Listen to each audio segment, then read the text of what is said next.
জুলাই গণঅভ্যুত্থান দিবস উপলক্ষে চট্টগ্রাম বিশ্ববিদ্যালয়ে বিভিন্ন কর্মসূচি পালিত হচ্ছে। সকালে ক্যাম্পাসে একটি বর্ণাঢ্য বিজয় র্যালি অনুষ্ঠিত হয়।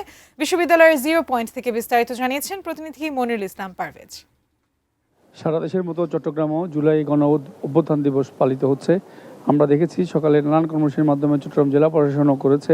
আমরা এখন রয়েছি চট্টগ্রাম বিশ্ববিদ্যালয়ে। আমরা সকালে দেখেছি এখানে একটি বর্ণাঢ্য র্যালি হয়, এখন আলোচনা সভা হচ্ছে এবং সমবেত সঙ্গীতের মাধ্যমে এই আলোচনা সভাটি অনুষ্ঠিত হয়েছে। কিছুক্ষণ আগে আমরা দেখেছি এখানে ব্যারিস্টার মীর মোহাম্মদ হেলাল উদ্দিন, উনি এখানে প্রধান বক্তা ছিলেন।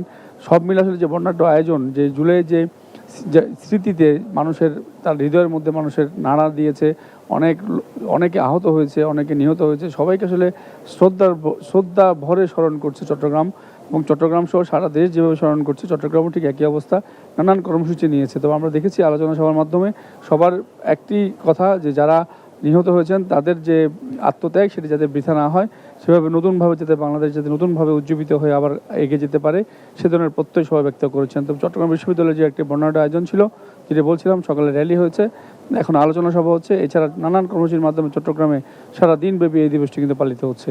তো আমার কাছে চট্টগ্রামে যে জুলাই এবং গণঅভ্যুত্থান নিয়ে যে দিবসটি পালিত হচ্ছে নানান কর্মসূচির মাধ্যমে, চট্টগ্রাম বিশ্ববিদ্যালয় থেকে কর্মসূচি নিয়ে আমার কাছে এখান থেকে এতটুকুই রয়েছে।